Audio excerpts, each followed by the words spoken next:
Hey, good morning, good afternoon, good evening, wherever you may be. Scott Luton and Kevin L. Jackson here with you on Supply Chain Now. Welcome to today's live stream. Kevin, how you doing today? You know what? This is a great day. Actually, after yesterday, it was a gorgeous Mother's Day here in the Washington, D.C. area. And you know how, when you live somewhere like, D.C., you're always a tour guide. Yes. Well, yesterday, I took the opportunity to just enjoy the city with my wife and my daughter and my son-in-law celebrating Mother's Day, and it was fun just sitting back and being the tourist and enjoying down by the White House and Lafayette Park, and so I feel sort of rejuvenated today. It was very restful. Love that. And love you taking the time out, unplugging and doing those things. That's the simple things is what makes this life worth living. And by the way, you mentioned Mother's Day. Hey, very, very happy belated Mother's Day to all of those mothers and wonderful, wonderful people out there that are nurturing all of us along in this journey. So hope y'all had a wonderful, wonderful weekend. But Kevin, moving right along, today is all about Hmm.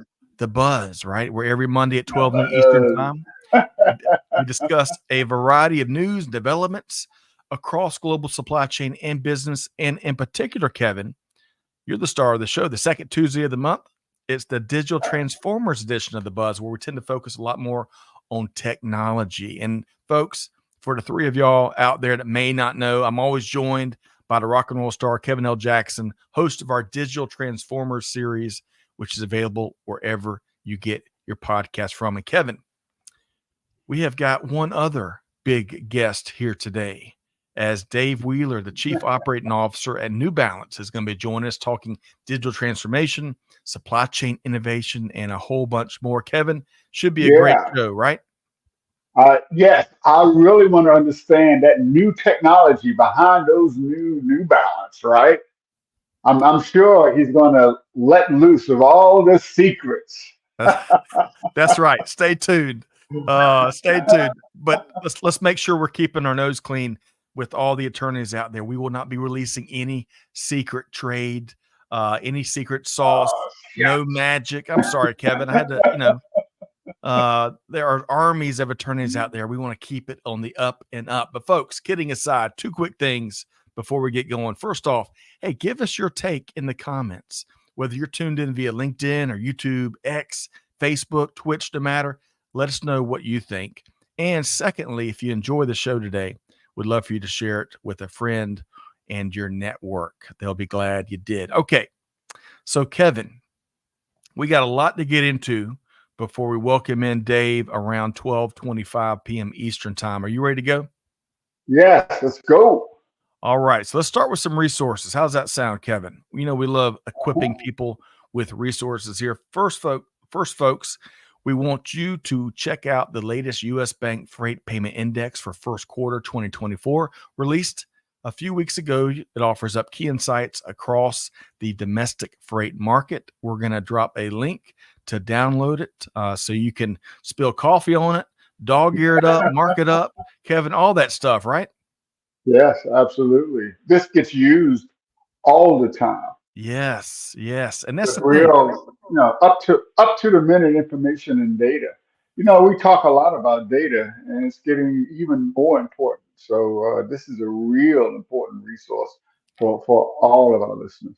Well said, Kevin. Well said. So y'all check it out, freight.usbank.com. We're also dropping the link in the chat. So you're one click away from accessing this quarterly resource. Secondly, folks, let's see, this morning we dropped the latest With That Said, our almost weekly newsletter, Kevin. We bake in a little wiggle room there, Kevin, our almost weekly newsletter. Let's see, we dove into some key takeaways from the Gartner Supply Chain Symposium. We've got some upcoming events that we included in With That Said, and an opportunity for all of you out there to contribute to research being led by our friend Kathy Mara Robertson and the Reverse Logistics Association. Kevin, reverse logistics never gets enough attention these days, huh?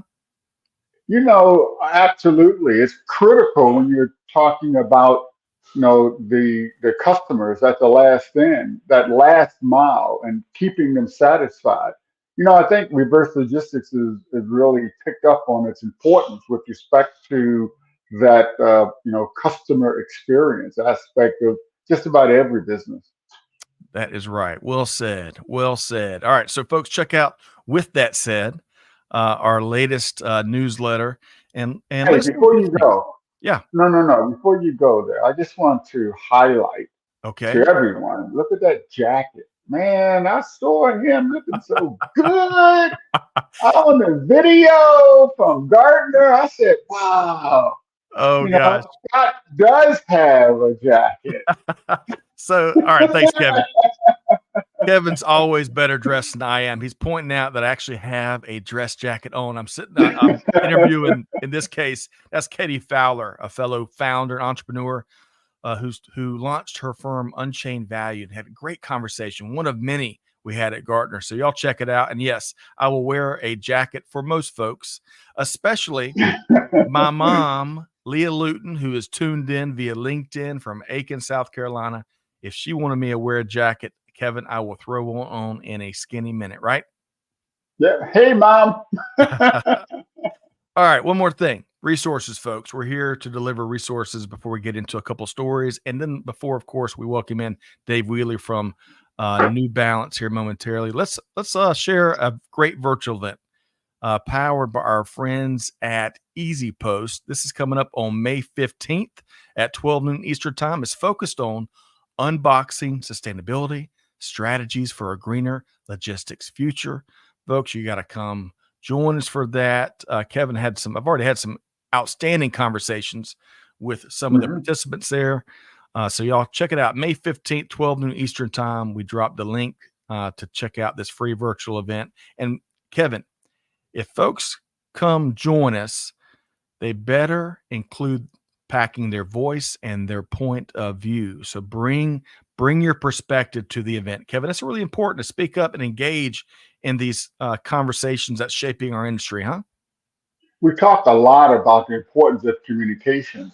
And today we are communicating through so many different channels to people around the world. And the Yep. meaning of collaboration is really the foundation of collaboration is that communication. So please. And before we move on, I also want to sort of shout out to the live participants in today, That's right. not to short shift the on demand participants that will look at this, but it's the live people that get it straight from the horse's mouth. That's right. Hey, just like Casey here. Casey's watching from YouTube Live so that I can be more interactive. Nothing more important, they say, in Web 3.0 than community interaction from top to bottom. Well said, Casey. Looking forward to y'all's take throughout our time together here today. Okay, so Kevin, we got to get to work. We got Yes. a lot to get into. I want to start with this. Our first story here from our friends at CIO. Check this out. And Mhm. I don't miss an opportunity to make a Star Trek reference. Okay. You So space geek. I am, admittedly. All right. So this comes from our friends at CIO, where we're talking about Industry 4.0 accelerating to warp Mhm. speed. And just what is Gen AI's role there at the factory edge? So, Kevin, tell us more if you would. you know, Going to warp speed in today's world really is getting rid of your legacy silos and focusing and leveraging IoT platforms to collect and consolidate operational data. So, generative AI is really changing the game when it comes to the data. This with small language models that Right. operate on IoT devices. Everyone is, you know, goo and odd about large language models, but it's these small language models that are supporting those endpoint transactions that are really critical in supply chain. The other thing that this stuff does is it uses instrumentation diagrams and databases and schematics and photographs, computer vision in order to integrate the plant and processes across your operations. And there's really another interesting aspect that people just shouldn't forget. People are really the heart of any type of transportation, and transformation. And that is really important when using artificial intelligence. Everyone wants to focus on the technological advancements, but a critical component of any advancement is the workforce. And that workforce has to, sort of be coddled and educated so that they can embrace change. And this will, many people are afraid of AI and they're afraid they're going to lose their jobs. But really, this is more likely to transform your jobs. Leaders in this warp speed transition really need to uh, communicate so that everyone can understand the meaning of this change, so that you can embrace the future together, both the management leaders and the workforce, uh, so that you leverage education and awareness so you can address all the needs of the employees. So manufacturers can really transform that apprehension that they may have into acceptance and the ability to leverage artificial intelligence, not just for operational efficiency, but as a catalyst for workforce empowerment.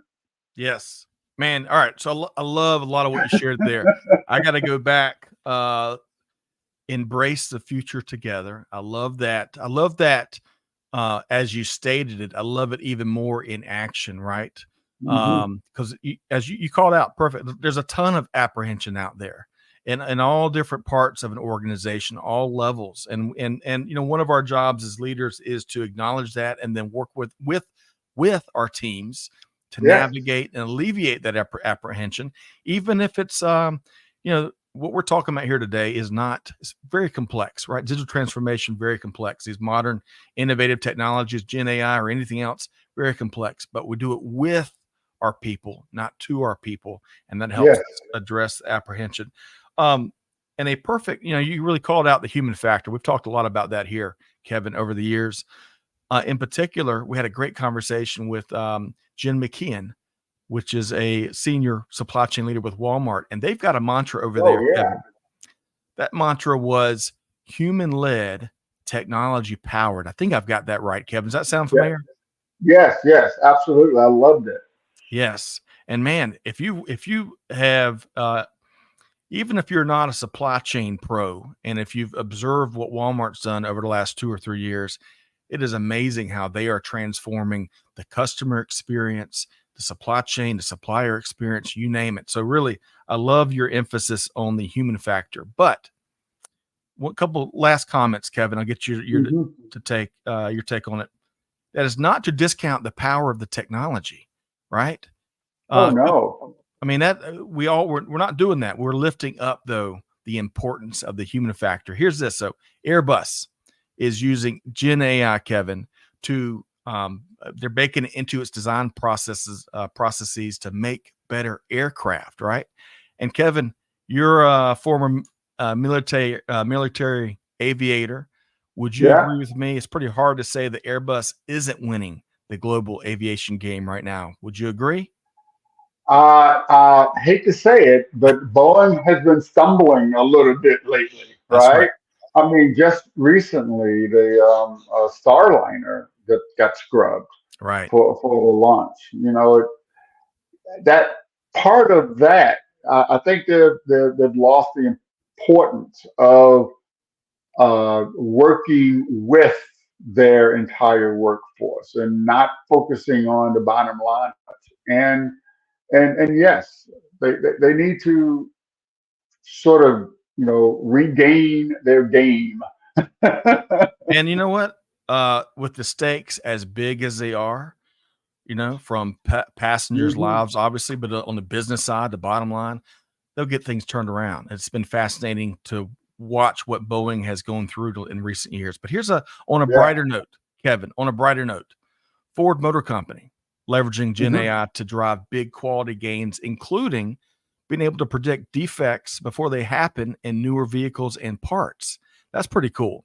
Now, one might say, if you think about what old Henry Ford would be thinking right now in terms of the possibilities of modern day technology, right? Maybe, Yeah. just maybe, he'd be willing to offer a few more vehicle color choices, Kevin. If you remember the old anecdote, went something like this. Ford was asked, "Hey, what color could Model Ts come in?" And he reportedly responded, "Hey, customers can get their cars in any color they want as long as it's black." So I'll tell you, I think Henry Ford would have a incredible time with modern technology. All right, so Kevin, respond if you could. Any when practical examples come to mind, especially when it comes to Gen AI being deployed in industry, whether it's manufacturing, Industry 4.0, or any other areas. The, the reality, the possibilities are already here. We're not talking next generation stuff. We're talking Oh companies no, no. leveraging it for big gains today. Yeah, it's not a possibility, it's a reality. I mean, you just look on your laptop and you have Copilot sitting right there, and it's reaching into large language models to help you find information, to write better, to communicate better. And it really, all of this technology is lifting society up. Yep. It's don't be afraid. I think we were. It was an earlier show. We were talking about don't be scared of this Right. stuff. Now's not the time for that. No. Eh, be frank in the possibilities. Be frank in apprehension. Be frank Yeah. and be very focused when it comes to what business problems we're looking to solve with modern, innovative technology. That's really, really important, right? But Yeah. nevertheless, Target on your business goals. Right. that's right. Target your business goals and apply this technology to advance the attainment of those business goals. That's right. But folks, don't take our word for it. Check out the link to the article we were just referencing from our friends at CIO. We've got that link in the comments, and let us know what you think there. Okay, Kevin, we got one more story we want to get into before Dave joins us here about 12:25 p.m. Eastern time. And we're talking metaverse again. This is from the team over at Connected World. And we were touching on the rise of the industrial metaverse in manufacturing and greater supply chain Mhm. on a show just a couple weeks ago. Kevin, your thoughts here? So, I mean, the industrial metaverse actually started like over 10 years ago, and we've been talking about how the Internet of Things and manufacturing will be changing the future, right? But we are now in the future, and artificial intelligence and the industrial metaverse have actually are delivering new possibilities, new opportunities, and deep learning is really sharpening our skills and reducing these mundane tasks, Mm, and in return, improving business processes. And we are now sort of reached the next stage of our transformation, where we can improve, profitability in the business while becoming more efficient, delivering more broader variety of products and services faster. And this is happening because of the help of technology. I'm an engineer, right? I'm a right. technologist. I'm not a creative, so to speak, right? But I could go online, put a few prompts in Chat GPT, and create works of art to represent what I'm trying to relay to my customers. Because this data that's at your fingertips is really enabling these capabilities. And another sort of, we're referencing a lot of previous shows, but on a Right. previous show, we talked about how data is the supply chain of artificial intelligence. And right now, that data is accessible at a few keystrokes. Right. Um, so we can get overloaded. I find myself having too much data, trying to sift through everything that's incoming to understand and interpret what's good and what's bad. And this whole concept of fake news and fake data is real. But you have to be exposed to this information so that you can exercise those muscles, Right. right? Of filtering the information so you can understand the patterns of life when it comes to data and apply them appropriately to the challenges in your business and also in your life. Yep. So you have to be intentional about the data that you collect, where you get it from, and how you structure it. And speaking about Okay. supply chain itself is constantly flexing, not just the physical supply chain, but the data supply chain as well. The demand curve really is spikes and it drops and it changes. And all of this, unfortunately, is out of our control. Um, it's really, if you take that data and you Yeah. can interpret that data to create insight and drive intelligence about what's happening around in your environment, leveraging technologies like neural networks within artificial intelligence and machine learning. This gives you the opportunity to reduce downtime, uh, eliminate bottlenecks in your business processes, and do, like you talked earlier about Henry Ford, this predictive maintenance. Right. Uh, just just to name a few of the improvements that Gen AI and this influx of data is really driving. Yep. A couple comments, Kevin. You a minute ago when you were talking about fake data, folks. I know all of us probably remember the time because it was just last week, maybe when everybody had their own spreadsheet, right? And there was always a couple people whose data was really off, right? So fake data is a threat that's just evolving. It's always been there, right? I Mhm. think it's a massive opportunity. I think secondly, too, we were talking about that last show we did.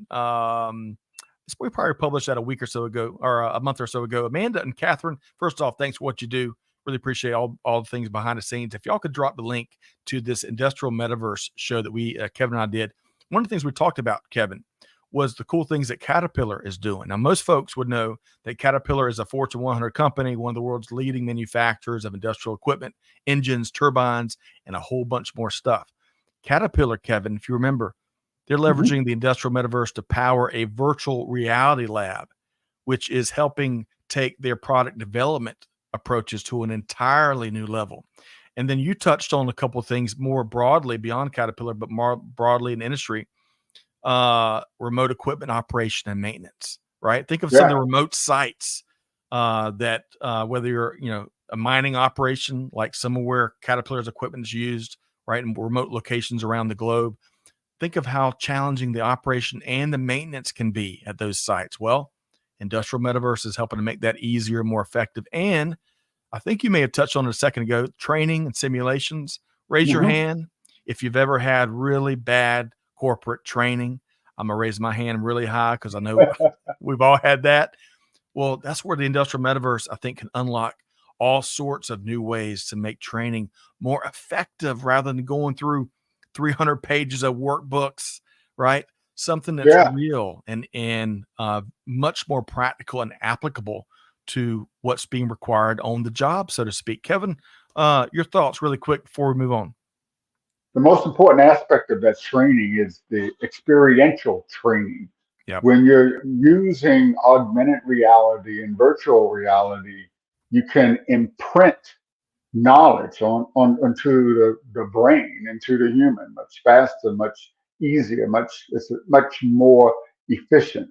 And it's that experiential training that sticks with us and allows us to integrate all of this data quicker and better. That's right. Well said. Well said. Folks, we dropped a link to that last full show that Kevin and I did, more focused on the industrial metaverse, powered by our friends at Microsoft. Y'all check that out. And one more thing before bringing our special guest. Hey, Larry Klein from South Georgia. Hello, everyone, he says via LinkedIn. Larry, let us know your take if you are doing any experimentation when it comes to Gen AI or any other Industry 4.0 technology at your site.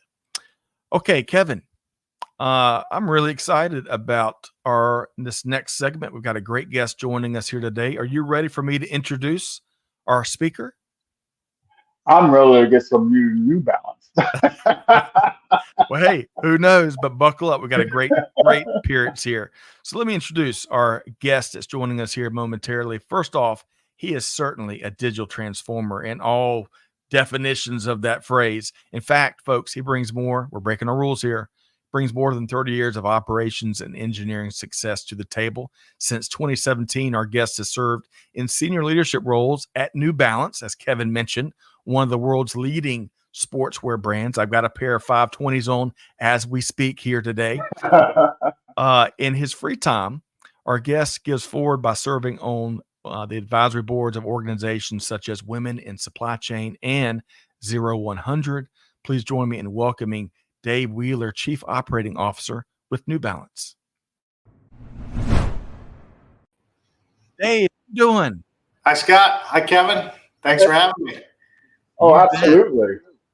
You know, I didn't notice this in the green room earlier pre-show, Dave, but Kevin, I love that picture back there. Unleash. It's like he's unleashing the human factor there, Dave. I love it.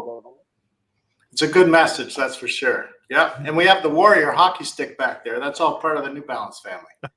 Oh man, okay. We're gonna have to talk a lot more hockey next time you join us. But before we dive into all things digital transformation and supply chain innovation, you grew up in the Boston area, and after a career journey took you a number of different places. You're back in Boston. I've visited there a couple of times. Kevin's been there 1,000 times. What's one of your favorite things about living in Boston? It's hard to pick one, to be honest. Right. I think maybe trailing off of Kevin's earlier comments, I think it's about 4 seasons. Yes. We have 4 real seasons here in Boston, and I get excited when we get a nor'easter that's 20, 25 inches of snow. I love it outside today. It's springtime and it's about 65 degrees, perfect. Summer gets up to 100 and fall is awesome as well. So 4 distinct seasons, I think, would be my top pick. Yes. You paint a pretty picture. And Kevin, just like you were describing over the weekend, what DC was like, sounds like they've got a beautiful day in Boston today, huh? Oh yeah, absolutely. But whenever I go to Boston, sorry, but why does food always come into the conversation? I love New England clam chowder. I'm always testing the different types and flavors and consistency. Some of them you can take your spoon and it stands up, and others, it's different, and it's just so amazing how good. I went to school in Rhode Island at the Navy War College right in Newport, and I would go up to Boston quite a bit. But it's always about food, right? And clam bakes right there on the beach out there, and I love it. I'll talk food with you any hour of the day, Kevin. And Dave, one quick follow-up question before I promise we'll get into supply chain. Dave, for you, clam chowder, is it white or red? It's got to be white for me. Okay, I'm with you. I'm with you. Hey, really quick. New York is going to be red. That's Manhattan, man. Come on. Hey, I'm going to the experts here. That's all. Yeah. All You're right. messing up when you bring New York into Boston conversation. Oh, all right. We got to shift gears. We talk to food all the time. Hey, Alex, great to see you here today. Now, Alex says, my wife and I went for a Mother's Day run and my Achilles feels strained. Might need to check out some New Balance. Alex, stay tuned. I bet New customer. I bet Dave would welcome that. Absolutely. Alex, great to see you. All right. So, Dave, most of our audience knows New Balance. As I mentioned, I've been a long time customer. I think I try to triangulate it. I think since about 1996. Great. So before we get into supply chain stuff, one of the cool things I have done some homework around you and the New Balance team. Some of the cool things you're doing is getting involved with the Paris Olympics and making sure all the Paris Olympics athletes are ready to compete. Touch on some of the cool things you're doing there with those games that are just around the corner. Yeah, for sure. I think originally, you either called me an old man or a seasoned veteran. I'm not sure which one it was. I've been around for a little while. Thin line. Yeah, so the Olympics, super exciting for us to get some of our athletes out there on the world stage. We have some pretty good brand ambassadors that have joined the New Balance family: Sydney McLaughlin, Coca Gauff, MK Bull. And making sure that they're outfitted in the best possible product is one of our goals, obviously. We always make sure that they show up in competition with a product that's also available to the general public. And the innovation that we baked into it, we're really proud of. And that's for them to show up this summer. That innovation started 2 to 3 years ago, actually, in the COVID period. And so that brings up a lot of interesting memories of doing creative things like having samples sent into our mailroom and having a set period of time where our developers could stop and get their samples in their cars to take back home with them to evaluate and give feedback. And did a lot of creative things back in the COVID days to get us to today. But yeah, making sure that they have, whether that's fresh foam, fuel cell, making sure that their carbon fiber plates are perfect for them. We've just generated a lot of new innovative products for them to be great on the field or the pitch. And we also are super proud that we support 7 other countries as non-commissioned countries with their uniforms that they can perform in. And so that's another good way for us to give back through the World Federation of Sporting Goods and the International Olympic Committee. So really proud of that. Dave, I would be too. That is remarkable. Yeah. I really, Kevin, to help 7 countries and all of their athletes, because as we know, everyone's not on a level playing field, no pun intended, right? You got different folks with different access to resources. So I love to hear, Dave, what New Balance is doing and investing in those 7 countries that may not have the same access to what they need to compete on the highest level. Kevin, your thoughts? So the thing that comes to me when someone may say, well, what does it matter what you wear when you're doing athletics? It's all about your body, your strength, the training. But remember when the shark skin swimming suits came in, and I think they were actually banned because they were so good. So Really? Think about the importance of the shoes. I mean, you must be, you're critical to these athletes, and there's so many rules and regulations you probably have to follow so that you don't get banned in any future Olympics. It's almost as bad as doping, right? You got to make sure your clothes aren't illegal. I mean, as a COO of New Balance, I'm sure you're in the thick of that. Yeah, there's a lot to navigate for sure. And we tend to be conservative here. We're independently owned. We've been around since 1906, so we've seen a lot of change.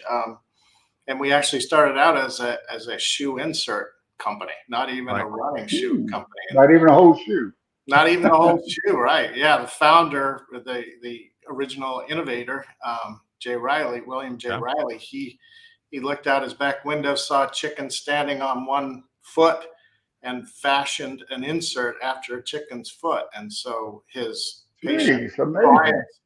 clients at first we're out of balance, put in the insert, New Balance. And so that's where it came from. Yeah. Wow. Okay. Wow. Yeah. The Innovation comes story. in all different forms and fashion, doesn't it? I love that, Dave. Yeah. Hey, really quick, before you share a little more context on the supply chain footprint there at New Balance, and I love now that I know where the company name came from. I got to give a shout out, Dave Krejci Foundation.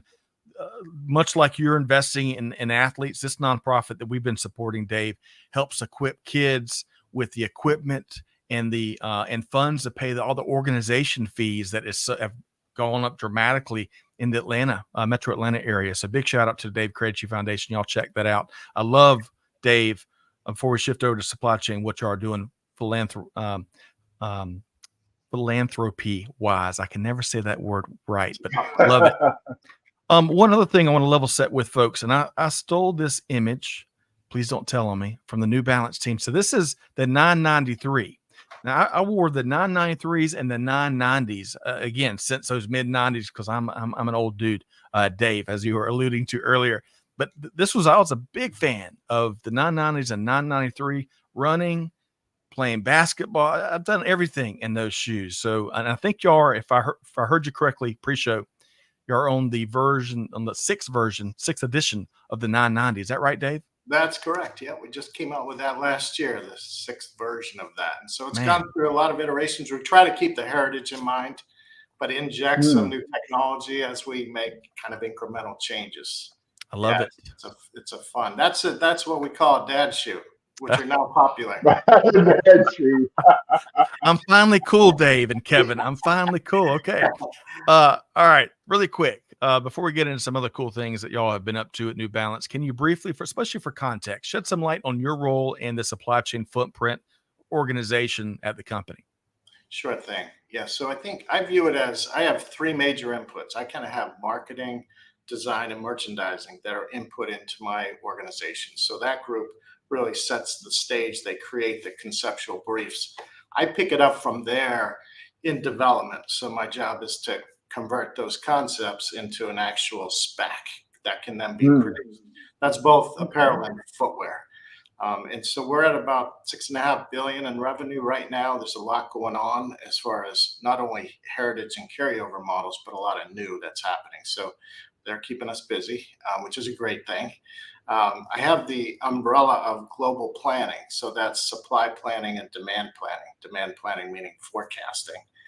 That's all fed into either contract sourcing or our own manufacturing. So we're super proud to have 5 factories here in New England that make that 993 that you just showed there, plus a bunch of other models. Right. And so we have both sourcing and manufacturing organizations. Within sourcing, as I mentioned, it's contract sourcing as well as indirect spend, indirect procurement, that organization. And then that's all shipped into our distribution network on a global scale that finally gets to our end consumer, either wholesale, into our retail stores or e-com.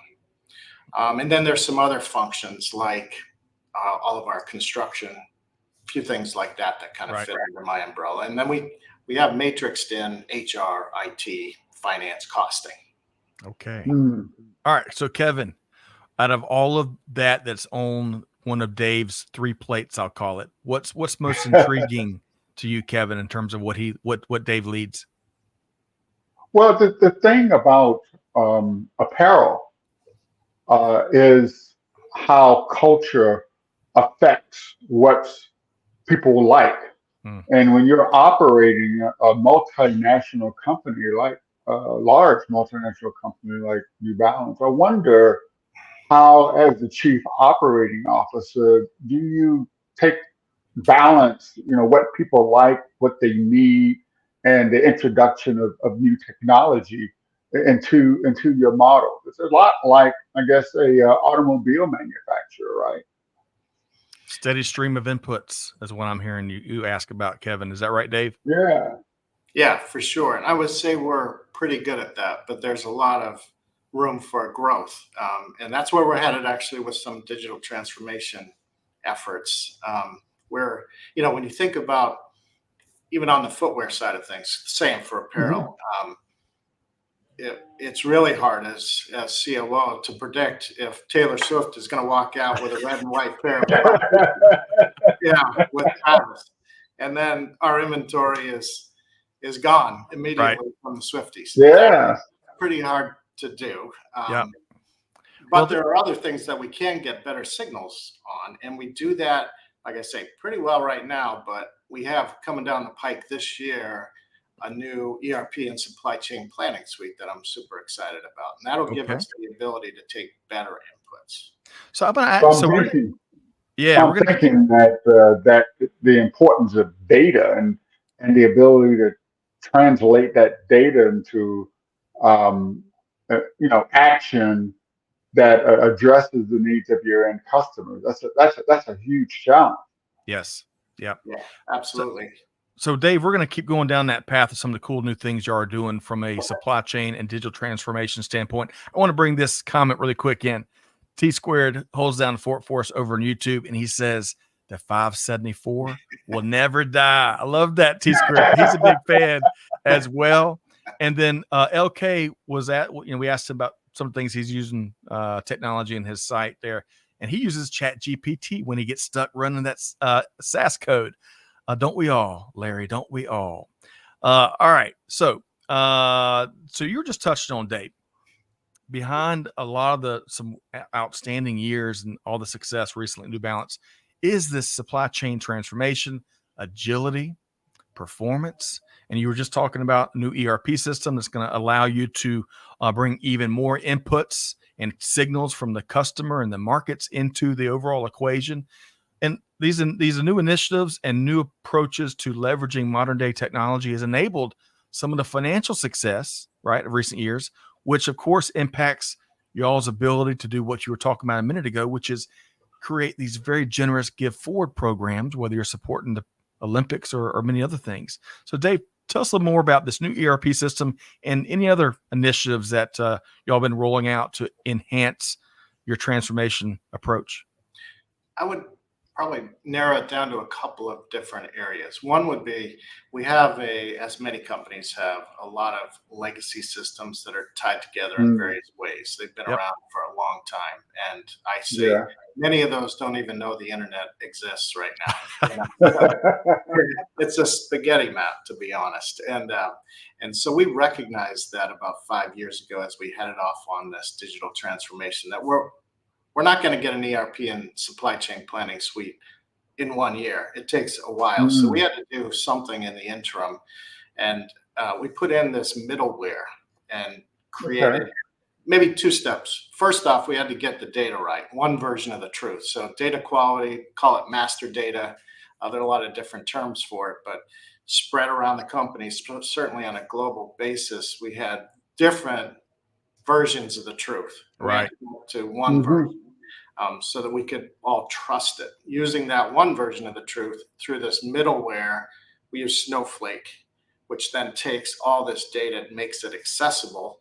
And then we can access it through programs like Spotfire reporting to give us a translation of data into information that we can make good business decisions. So that was a big step for us to be able to, especially through COVID and given the disruptions that took place around the world, we had to have good information on a real-time basis. So that really made a big difference for us. So that really helped. There. I'm not, I may have missed what you said, but what I heard was a huge integrated cloud environment to support your operations. I picked up that cloud stuff quickly. That's right. Always.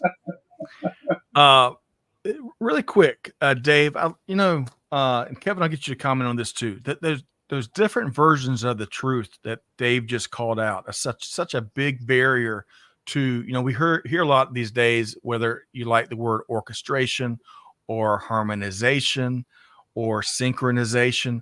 When you got different parts of any size company, all have their own versions of the truth, it's next to impossible to reach any of that stuff. And Dave, I love how that's been sounds like one of your priority items to reach, so you can create that real powerful operational leadership and even technology alignment that allows you to reach new heights when it comes to supply chain performance or the company performance for that matter. Dave, your comment, first off, hang on a sec. Kevin, does that make sense to you? I mean, that we got to reach this single source of truth, right? Yeah, what clean data, you mentioned clean data earlier, is an important aspect of that, the stepping stone to actually getting normalization or normalized data across your entire environment.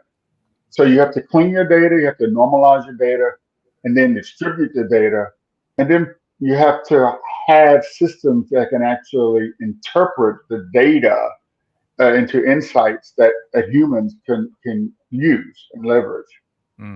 Well said. Dave, doesn't Kevin just make it, you actually, y'all both make it sound so easy. Dave, your comments there, and any other initiative you want to kind of share with us as well? Yeah, I can't probably overemphasize the importance of clean data, accurate data, because we can do all kinds of work on AI and Gen AI and bring it all on board. But unless the data is right, we'll never get great answers, and our businesses won't grow. So, yeah, I do think that is so foundational, which is why we tackled it first. Right. So that was the first, put in middleware to get us by in the meantime, before we actually put in place a new ERP and supply chain planning suite. And so we're right on the cusp of that. We've been at that for about 4 years now, a little over 3 years, trying to make sure it's right, because there's so many stories out there of going live with an ERP. Not successful, right? And you jump into it and you have a meltdown and customers are unsatisfied. And we have so much momentum right now. We certainly don't want to kill that by giving an opportunity to a competitor to jump in our place. So we're right there. Sometime this year, second half of this year, we'll go live, and then we'll start to spread that around the globe. So very exciting. That'll take us to a new level. That supply chain planning suite in particular has machine learning and AI embedded in it. We just have to turn it on and get that right data in. And that's multi-faceted from a feed perspective. That could be marketing campaigns. It could be responses on e-com. And all that is helpful to really form that forecast to get us to become more responsive and get those signals sent into the factories to make the right product, rather than just have inventory on the shelf. Love it. Yeah, you're singing to the choir, right? Data is the supply chain for artificial intelligence and machine learning. So you're working from the foundation up, and that's the right way to build a mansion. So I appreciate and I applaud what you guys are doing over there at New Balance. Yeah, takes a little bit of patience, right? Yeah, a lot of patience. Which is I think it's historically always been in short supply across global supply chain is patience, right? All right. Fascinating stuff, Dave. I know we only have a few minutes with you here, but I really appreciate you sharing some of the ways that you're acknowledging ways of doing business better, doing business different, and leaning into the path forward. And we were talking, Kevin, earlier about warp speed, right? Yeah. And it sounds like to me that if Dave Wheeler and the New Balance supply chain organization, if they aren't already at warp speed 8.0, right? They may be at warp speed 12.0, sounds like in a few months from now. We'll see, Kevin. Hey, Dave, really quick. Are you a Star Trek fan or no? I am aware of it. I'm not like a fanatic. All right, fair enough. Off the show. No. I apologize. I'm the only nerd here, I guess. All right, so, and I say that with all the due love out to our audience out there. Y'all know my fondness of all things Star Trek. Okay, you're gonna get a lot. You're gonna get a lot of feedback from the Star Wars people. I know. I'm a supporter. Yeah. Same. All right, so we got a couple questions coming from the audience. Maybe y'all can connect with Dave and the New Balance team after today's show. Thanks for the comments there, Max and others. All right, so I'm going to pose this question to both of y'all. both of you, I mean, Dave, you're leading an incredible digital transformation. I think a lot of our audience members can certainly relate to that as they lead and are going through their own digital transformations. For those supply chain leaders that are tuned in, whether the live show here or the podcast replay, what's one piece of advice, Dave, that you would offer when it comes to driving real successful digital transformation?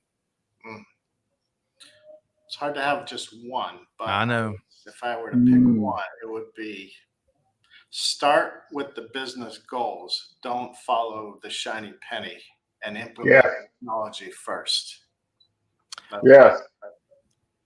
Hey, absolutely. If you're going to pick just one, that, in my view, Dave, would be the one to pick because, and Kevin, I'll get your take here as well, but we have, I think all of us can probably relate to, not within our organizations maybe, but certainly out in the marketplace, leaders that they hear all the good things about a new technology. They go out and spend the money to procure it, and they throw it over the fence and let the team figure out where to use it and what outcomes, what business objectives we're after.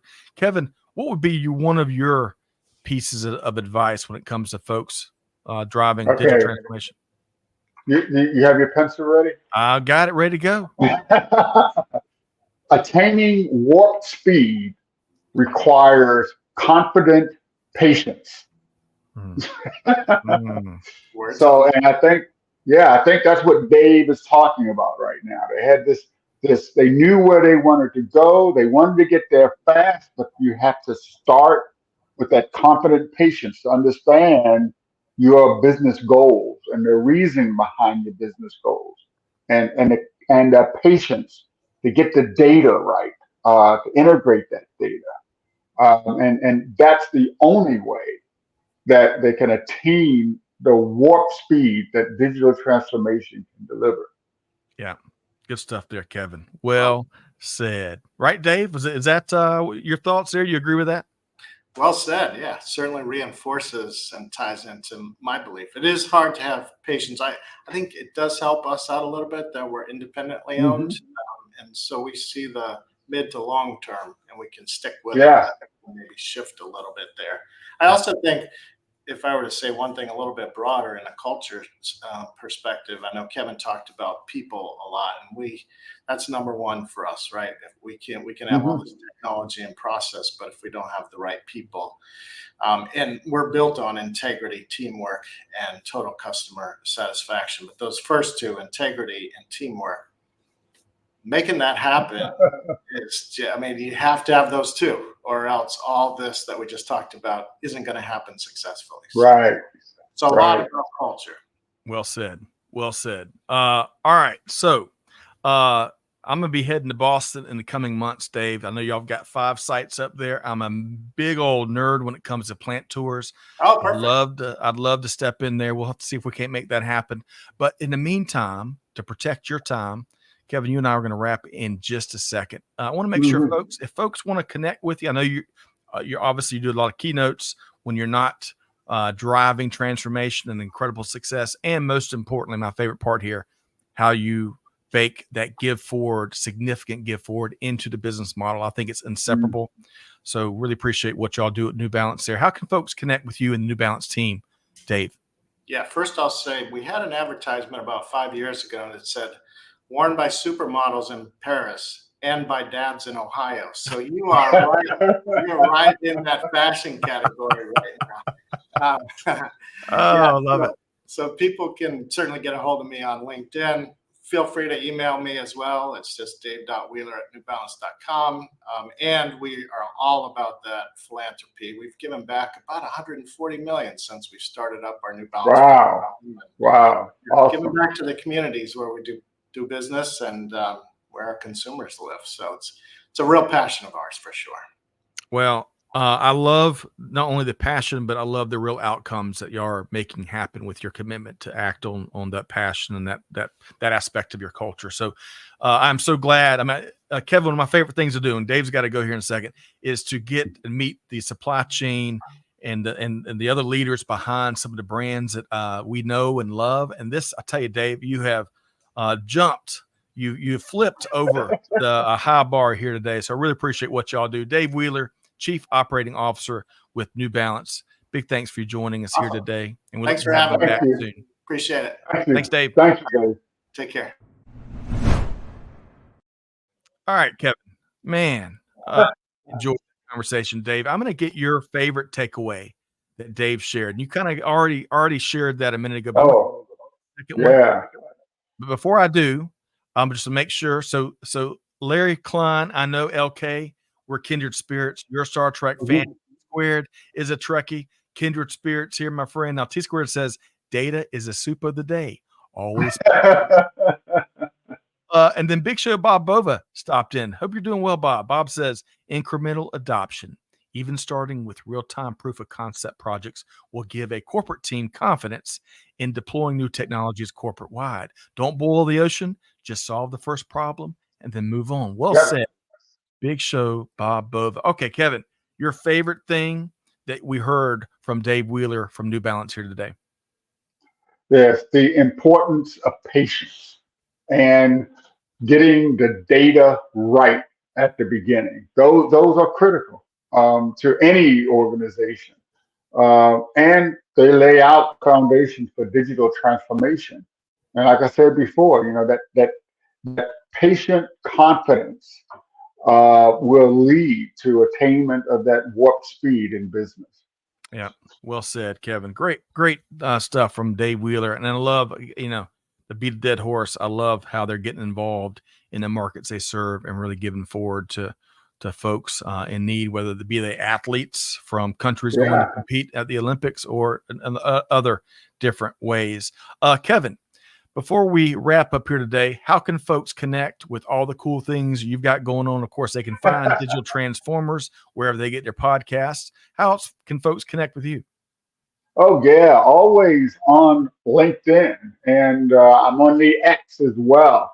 Actually, I just finished covering the RSA convention out in San Francisco.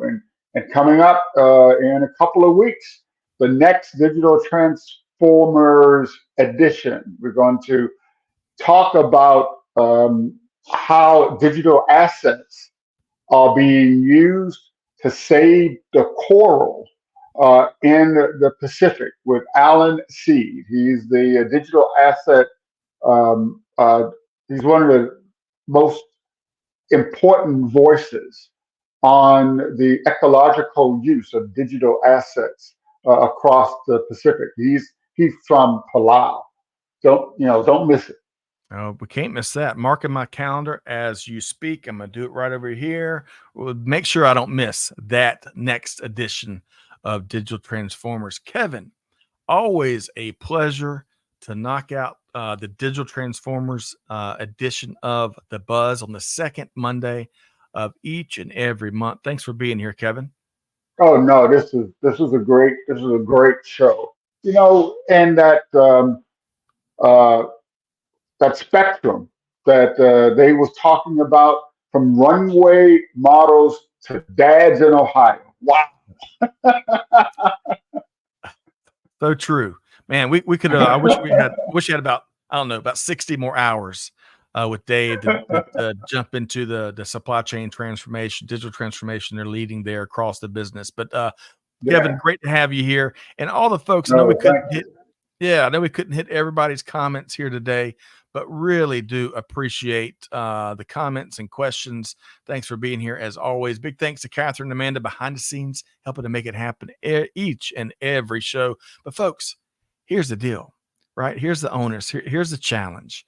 You got to take something that Dave or Kevin shared here today or something in the comments and put it into action. Deeds, not words. That's the name of the game. Your workforce is ready to change how business is done and drive new powerful outcomes.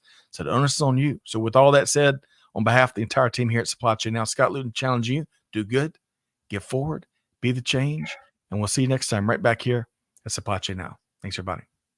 See you later.